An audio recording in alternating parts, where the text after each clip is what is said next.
Well, interesting chat with Chris Bishop. And one of the three members, or the triumvirate of evil that Russell Norman gave a speech off his iPhone using technologies that, wouldn't be possible if the Greens were in government. One of the triumvirate of evil fast-tracking ministers is, of course, Shane Jones, who has sent really the Greenies and the net zeroers into absolute apoplexy by announcing that before the end of the year, the moratorium on oil and gas exploration in this country is going to be lifted.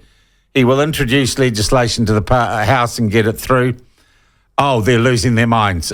Joining us now is Shane Jones. Minister, good morning to you. Hey, kia ora, folks. Thank you for having me on the show. All right.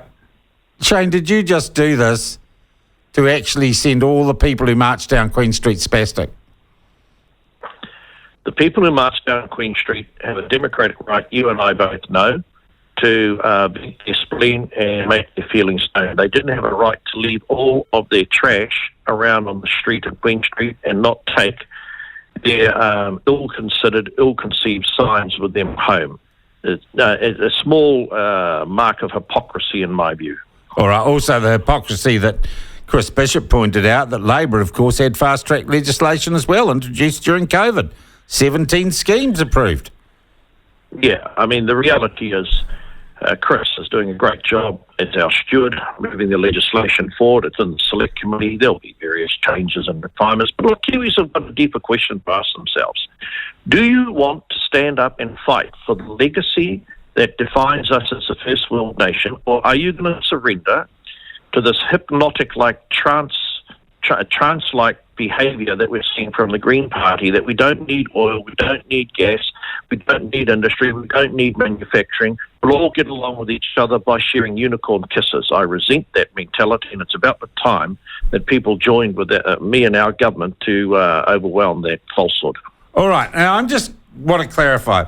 So the fast-track legislation is separate from this lifting of the moratorium, right? They're two different pieces of legislation, two different bits of work.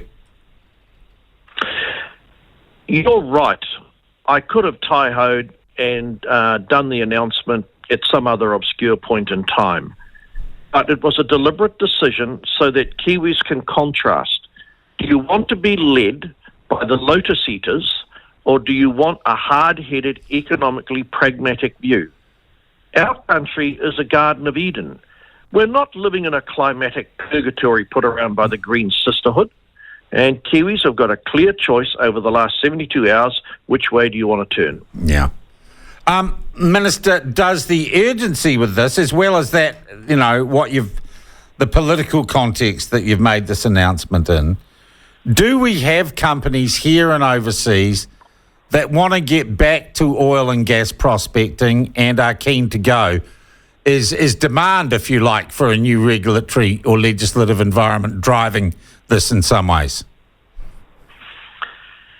Boy, you put your finger on the pulse there.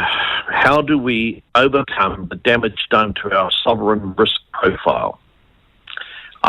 When Megan Woods, a lot of these decisions, whilst Jacinda announced them, they were driven by Megan Woods, the worst energy minister in Western civilization. Destroyed the refinery, decided to stand aside and basically undermine what's left of the oil and gas industry, but close her eyes when Indonesian coal comes in as a replacement. The urgency related to these reforms pertains to the fact that unless we can secure ongoing coal, ongoing gas, there's too much inconsistency in our energy system. We will deindustrialise, we'll lose manufacturing, and the lights will inevitably go off. Therein lies the urgency. Secondly, it's a big task to convince domestic investors and international investors they should recommit in the absence of guaranteed demand contracts. They can supply the gas, but who is going to buy it? And can we guarantee that a contract can be in place between industry and between new investors so that we have access to gas, they can justify their commitment and they can justify their investment from now to 2050. We're going to need gas, mate, until at least 2050. Are our supplies also running low? The reason that they're running low is because investment shriveled up. People felt, I'm told, that the investment levels were not worth pursuing because there was no confidence that there would be a market to purchase the gas. Fonterra and a host of other players were bullied, in my view, into moving away from gas-fired capacity in their industrial investments, coal, towards bioenergy, solar, wind, and all of which is important. However, unless we can keep the lights on during the transition, how the hell are you going to maintain a first world quality of life? Right, I get you.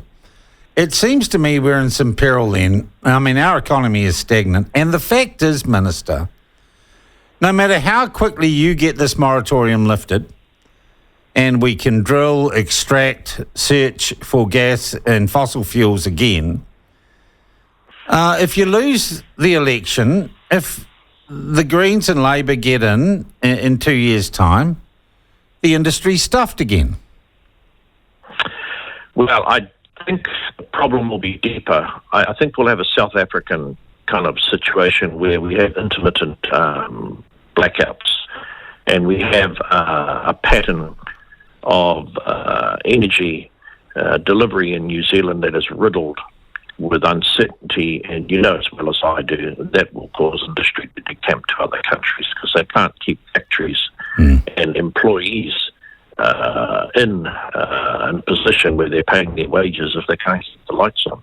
At the end of the day, it's less to do about the Greens and their Venezuelan threats.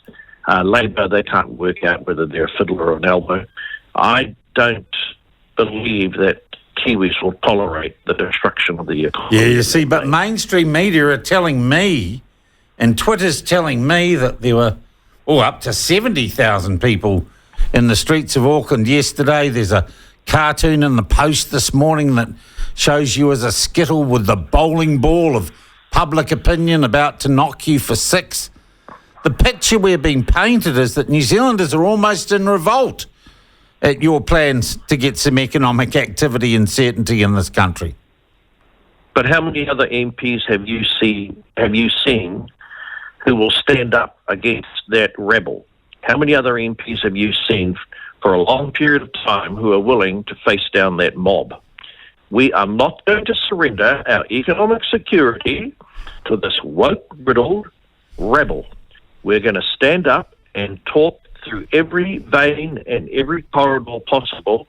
You need to defend the resilience of your nation. We've reached tipping point in relation to this green hysteria. We've reached tipping point in respect of this religious piety that riddles our public discourse because people are too afraid. They're going to be cancelled.